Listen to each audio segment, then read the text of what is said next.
સોલંકી કાળને ગુજરાતનો સુવર્ણયુગ કહેવામાં આવે છે. 100% સાચું છે. સુવર્ણયુગની વાત આવે તો ગુજરાતમાં સુવર્ણયુગ કહેવાય છે સોલંકી કાળને, અને ભારતમાં સુવર્ણયુગ કહેવાય છે ગુપ્તકાળને.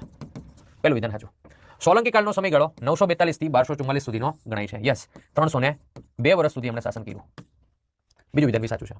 સોલંકી વંશનો સ્થાપક મૂળરાજ પ્રથમ હતો. યસ, મૂળરાજ પ્રથમ હતો. તો મૂળરાજ પ્રથમ સોલંકી વંશનો શાસક હતો. સાહેબ, મૂળરાજ નામ શું કામ પડ્યું? તો કે એમનો જન્મ છે એ મૂળ નક્ષત્રમાં થયો હતો,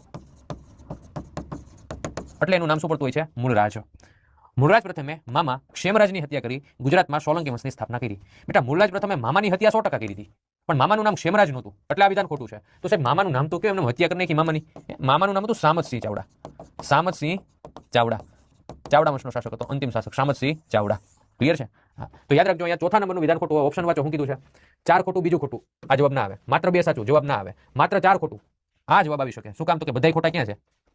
પેલા 3 તો સાચા છે. તો અહીંયા રાઈટ આન્સર તમારો બની જશે ઓપ્શન સી.